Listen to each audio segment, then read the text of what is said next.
Hi, I'm Sarah, and for this video, I'm going to be talking about why I do not tell people to get on dating sites. First of all, I'd like to say, yes, God can use dating sites. Yes, people can have success with dating sites, but this will be my opinion with this video, and it will be a general overview. Because if I'm talking to somebody and God tells me, tell them I want them to get on this dating site. And if I know it's God, then it will be my duty to tell them what God's just told me. But, like I said, this video is going to be about why I don't tell people to get on dating sites. First of all, I'd like to say I know of a few couples that have used dating sites. Some were successful, some failed, some, they chose, and their life is their life. But what I'd like to say is a specific couple that I know got on a dating site and now they're married. I don't know them personally, but from what I can tell, everything's fine, and that's great.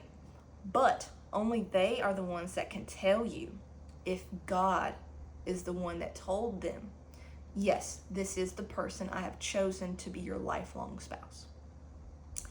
Because I believe Christians, they don't wait. And I think they get impatient. I think they get desperate. And I've heard that before about how God's children that, they're marrying somebody because they're desperate. They're at a certain age, or everybody else around them is married, or, people around them, they've already got kids. And so I'd like to point out, if you're not married right now, it's for a reason. Because I believe in waiting on God for your spouse. And that's why I don't tell Christians, hey, look, go to church, go find yourself a young man and a young woman and marry them. If they're a Christian, yeah, that's awesome. That's what you want in life. No, you do not want to marry someone just because they're a Christian. Because God has different plans for each of us. God may have me off in Africa. God may have you off in South America, doing completely opposite things, and of which God's plan for us is to never cross. But if you decide you're going to go find this man or this woman and you're going to marry them because you're so attracted to them, your life and their life look like they would go perfectly together, y'all want to be together, but the problem is that person that you want to marry may very well be the person God has chosen to be another person's spouse and to live a life out with them and not you. And so this is why I believe it's important to let God choose your spouse. I waited on God. When I was 16, I made a decision that I was going to wait on God for who God has chosen to be my husband. Because I knew that was the best thing I could do. That is where success is, when you let God choose your spouse.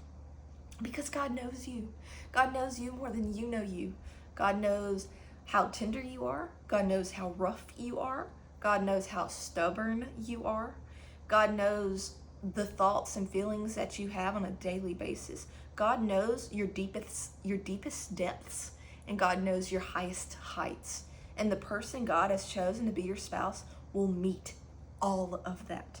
They won't only just meet your physical needs, but they will meet your emotional needs, your needs that nobody else on this earth can meet besides God and that person.